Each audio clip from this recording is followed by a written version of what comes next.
Merhaba sevgili dostlar, hepinize güzel bir cumartesiden selamlar. Kardiyomu bitirdim, eve döneceğim ama onun öncesinde size dedim ki şu videoyu bitireyim, yapayım, öyle eve geçeyim. Nihat Kaya 2025 Mr. Olympia'da 212 kategorisinden ne yapar, sıralama nasıl olur, bununla alakalı düşüncelerimden biraz bahsetmek istiyorum. Ama onun öncesinde size 212 kategorisi bilmeyenlere nedir? 212 kategorisi Open Bodybuilding değildir arkadaşlar. Onu ilk başta söyleyeyim. Bunu karıştıranlar var. 212 kategorisi 96.6 kiloya kadar geçerli olan ve 96.6'ya kadar bu kilo limitine kadar podyuma çıkabilen bir bodybuilding branşıdır arkadaşlar. Open Bodybuilding ise artı 105 kilodan itibaren podyuma çıkabildiğiniz bir podyum arenasıdır. Evet. Baktığınızda durum bundan ibaret. Yani Open Bodybuilding'de yaratıklarla mücadele edersiniz. Devasa mutantlarla mücadele edersiniz. Peki 212'de mutant yok mu? Var. Tabii ki var. Olmaz olur mu? Mesela 212'de Sean Clary da var. Yani 1.56 boyunda, yani baktığınız zaman yaratık gibi podyuma çıkan sporculardan bir tanesi. Kütle canavarı. Yani bildiğiniz üzere Gaspin'de onun üzerine üretmiş olduğu belli başlı ürünler mevcut arkadaşlar. Ve bununla beraber Keone Pearson var. Keone Pearson arkadaşlar muazzam ötesi, muazzam bir anatomik seviyeye sahip. Gerçekten vücudunun artık en tapını görmüş sporculardan bir tanesi. Zaten inanılmaz iddialı. Büyük ihtimalle de Nihat Kaya ondan bir final yapar mı? Bana soracak olursanız yapar gibi geliyor. Ama işte bu arada Bojo var. Victor Alves sıralamaya girer mi? Hiçbir fikrim yok. İşte Bojo, Nihat, Angel, Sean Clary'da ve aynı zamanda Keone Pearson büyük ihtimalle top 5 oynayacak diye düşünüyorum. Hatta bununla alakalı bir blog yazısı yazdım. Bu blog yazısında özellikle full detaylardan bahsettim. Detaylardan bahsederken aynı zamanda her bir sporcunun eksisini artısını da yazdım arkadaşlar. Bu da birçok bilmeyen ve aynı zamanda bu konuya biraz uzak olan ve bazı şeyleri daha iyi anlaşılması amacıyla yapmış olduğum bir kıstas. Özellikle Keone Pearson'la Nihat Kaya'yı kıyasladım. Ya burada da pek fazla detaya girmek istemiyorum çünkü yüzeysel olarak anlatmak istiyorum. Buradaki o detaylardan ziyade daha Nihat Kaya'nın hem kas olgunluğunu daha arttırması, alt üst dengesini bir tık iki tık daha büyütmesi. Bu noktada o gerçekten dışarıdan bakıldığı zaman o zarafeti, o anatomik olarak o skalayı kesinlikle bozmaması lazım. Yani burada Nihat'ın gerçekten Olimpiya podyumunda bacak kısmını biraz daha geliştirip üst kısmında da ufak eklemeler yapıp ve bununla beraber ben çok rahat bir şekilde Sean Clary'ye geçeceğini, yani ikincilik, üçüncülük savaşı çok güzel bir mücadele geçeceğini düşünüyorum Sean Clary'de. Ama Sean Clary'nin ben Nihat Kaya karşısında pek fazla şansı olduğunu düşünmüyorum. Bunun en büyük sebeplerinden bir tanesi Sean Clary'nin çok fazla mutasyona uğraması. Özellikle çok fazla damar belirginlikleri ve deri kalitesindeki o büyük sıkıntılardan kaynaklı. Evet, şu an devasa bir kütleye sahip. Burada simetri mi kazanacak yoksa kütle mi kazanacak noktasına gelirseniz bana soracak olursanız simetri kazanacak. Simetri, yani burada simetriyi Nihat'a koyuyorum. Kütleyi Sean Clary'ye koyuyorum. Nihat Kaya mı Sean Clary'de mı? Tabii ki Nihat Kaya diyorum arkadaşlar. Yani başka bir şey diyemem. Bununla beraber bu sıralamada özellikle Sean Clary'da Nihat Kaya simetri ve orantı noktasında gerçekten Sean'ı ben parçalayacağını düşünüyorum. Hakemlerin de kütle noktasında pek fazla endekse gideceğini düşünmüyorum. Çünkü biliyorsunuz son dönemlerde tamamıyla Olimpiya'nın düzeyi kütleden yana, tamam alt üst dengesi hem de aynı zamanda simetri üzerine gidiyor. Ve bu noktada da gerçekten anatomik bir harikalar diyarına döneceğe benziyor.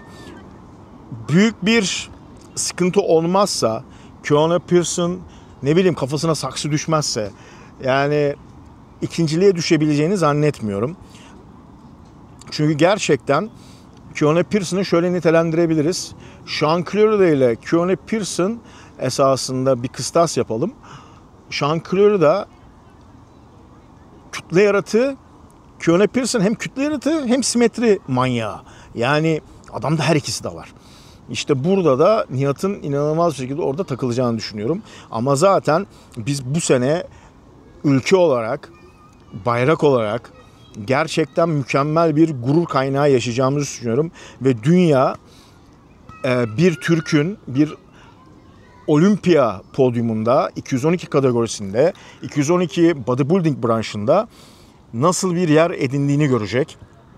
Ve bu noktada da ben yıllardır, hatta 2016'dan beri şöyle bir cümlem var arkadaşlar. Bizim insanımız da ana baba evladı. Amerika'daki de, Mısır'daki de, İran'daki de diyordum. Herkes diyor ki Türkiye'den çıkmaz. Türkiye'nin genetiği çok kötü. Türkiye'nin anatomik yapısı çok kötü. Türkiye'de işte olanaklar yok. Bilmem neler yok. Türkiye'de diyordum ki bilgi yok. Türkiye'de diyorum ki hoca yok. Türkiye'de diyordum ki buna elverişli, disiplinli ve aynı zamanda bu kafada gidecek olan sporcu yok diyordum. İşte yıl 2025 arkadaşlar, hem pro kartlı sporcular arttı hem Olimpiya podyumunda 212 gibi kategoride sporcumuz çıktı. Yani bu noktada hem 2016'dan beri 2016, 2017, 2018, 2019, 2020 yıllardır NPC ve IFPro Lig hakkında ülkemi ne kadar değerli, sporcuların ne kadar değerli olduğunu anlatıyorum arkadaşlar. Ama maalesef ki insanlar hep şey gözüyle bakıyorlar bana. İşte sen hatersın, sen Türk düşmanısın. Ben 2016'dan beri bu ülkede IFPro Lig yarışmaları, IFPro Lig şovları, NPC Pro Qualifier'lar yapılsın diye hem maddi hem manevi zararlar görmüş bir insanım. Ve maalesef ki sporcuların büyük bölümü de buna büyük bir destek çıktılar. Ama hepsi de döndüler, dolaştılar, hep lafıma geldiler. Ama buradaki söyleyeceğim şey şu. Yine lafıma geldiniz. Yine eski kafalar. Bu ülkede işte bu ülkeden olimpiya çıkmaz diyenler. İşte bu ülkeyi yerin dibine sokanlar. Bu ülkede işte bu noktaya gelebilecek seviyede sporcu yok diyenler yine benim dediğime geldi.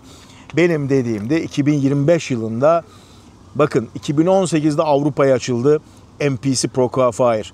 Dedim ki bizde eğer etkinlikler olursa yüzlerce pro kartlı çıkacak ve biz Olimpiya podyumunu sallayacağız. Dediler ki yok, hayır, olmayacak böyle bir şey dediler. Dedim ki olacak. Türkiye'de en top kişiler, en top olarak gördüklerinizin hepsi bunu söyledi. Dedi buradan çıkmaz, burada öyle sporcu yok, öyle genetik harikası sporcular yok dedim. Dedim ki var. İnsanları köreltmeyin, insanları bu tarz komitelere uzak tutmayın. Ama maalesef ki hala insanlar direterek hem NPC hem IFPro Ligi öcü ilan edip oraya sporcu çıkartamamamız için ellerinden geleni yapıyorlar. Ve o yüzden de hala ülkemizde bu etkinlikler maalesef ki yapılamıyor. Ben denedim Levent Deveci ile beraber. Bizi yok etmek için, bitirmek için ellerinden geleni yaptılar. Ondan sonra Mehmet Başkayalar çıktı. Denediler. Şimdi onlar yarı yolda kaldı. Bundan birkaç yıl geçecek. Birileri daha bu işe el atmaya kalkacaklar. Artık bu mantığın, bu düzenin değişmesi lazım. Bu aklın, bu bakış açısının değişmesi lazım. Sizlerin böyle düşman yaratacağınıza, özellikle belli başlı bir kesim var. Sürekli düşman yaratıyorlar. O düşman yaratmayı bırakıp, o kutuplaşma yaratmayı bırakıp insanların bir olup hareket etmesi gereken yerde sizler hala kutuplaşma, hala kendi cebinizi doldurma, hala bir şekilde ben yaparım, ben ederim, ben biliyorum derdindesiniz. Keşke birlik olunsa, herkes bir şeyin ucundan tutsa ki bu ülkede bu etkinlikler yapılsa. Ama maalesef ki bizim ülkemizde herkes kendi cebini, kendi menfaatini düşündüğü için, herkes kendi menfaati çapında da hareket ettiği için ülkemiz bu durumda arkadaşlar. Bunu kimisi federasyona mal eder, kimisi bilmem kime mal eder, kimisi X kişiye mal eder. Hayır arkadaşım, sen kendine bakacaksın aynada. Sen kutuplaşma yarattığın sürece, sen insanları kaka adam dediğin sürece, sizler insanları kaka adam ilan ettiğiniz sürece bu iş böyle devam edecek. Nihat Kaya gibiler çok var bu ülkede. Bu ülkede Tunağan gibiler çok var. Bu ülkede çok fazla gerçekten kariyer yapacak sporcu var. Ama maalesef ki buna ön ayak olabilecek, birlik olabilecek, bu birlikten doğacak güçle hareket edebilecek bir kitle yok. Herkes kendi cebini, kendi menfaatini düşünüyor maalesef ki. Evet, Onun için de 212 sıralaması 2025 benim düşüncem arkadaşlar. Zaten bunu kendi blog sayfamda da yazdım. Keanu Pearson 1, Nihat Kaya 2, Sean Culler'da 3, Angel Calderon 4 diye düşünüyorum. Sizler ne düşünüyorsunuz? Hepinizi yorumlarda bekliyorum. Hatta bununla alakalı bir anket de yaparız. Nedir ne değildir diye. Evet, ben burada piştim bu arada arkadaşlar. Hemen gideyim. Videonun da sonuna geldik. 10 dakikadır konuşuyorum. Hepinize kolay gelsin. Sağlıcakla kalın. Görüşmek dileğiyle.